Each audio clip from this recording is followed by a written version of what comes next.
Nifty 26,300 கால் ஆப்ஷனில் நான் 325 quantity by பண்ணியிருக்கேன். இன்றைக்கி டேட் பார்த்திங்கன்னா ஜனவரி 5ஆம் தேதி 2026.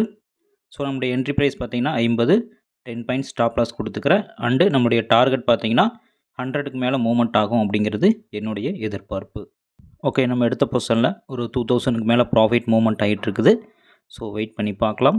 ஓகே, 10 பாயிண்ட்ஸ்க்கு மேலே மூவ்மெண்ட் ஆக ஆரம்பிச்சிருச்சு. நமக்கு 4000க்கு மேலே ப்ராஃபிட் மூவ்மெண்ட் ஆகிட்டு இருக்குது. நம்ம எதிர்பார்த்த டார்கெட் போகுதான்னு பார்த்துக்கலாம். ஓகே, 75 வரைக்கும் மூவ்மெண்ட் ஆயிருச்சு. நமக்கு 7 to 8000 வரைக்கும் ப்ராஃபிட் மூவ்மெண்ட் ஆக ஆரம்பிச்சிருச்சு. ஸோ வெயிட் பண்ணி பார்ப்போம். ஓகே, 75 வரைக்கும் வந்துட்டு கேண்டில் ரிவர்ஸில் ஆகிட்டு 55 வரைக்கும் போயிட்டு அதுக்கப்புறம் தான் 100 ரீச் ஆச்சு. ஸோ அந்த கேப்பில் சடனாக கேண்டில் கீழே வரவும் நான் அடிஷ்னலாக ஒரு குவான்டிட்டி ஆவரேஜ் பண்ணி 80 கிட்ட வரும்போதே நான் மார்க்கெட்டில் வச்சு க்ளோஸ் பண்ணிட்டேன். ஏன்னா கேண்டில் சடனாக டவுன் ஆகிட்டு எகைன் ரிவர்ஸில் ஆகிறதுனால மேக்ஸிமம் குவான்டிட்டி அப்படிங்கிறதுனால நமக்கு லாஸ் ஆனாலும் அதிகமாக ஆகும் அப்படிங்கிறதுனால நான் சேஃபர் சைடில் அந்த ட்ரேடை க்ளோஸ் பண்ணிவிட்டேன். இப்போ நம்முடைய ப்ராஃபிட் 7183 ரூபா இருக்குது. ஓகேங்களா?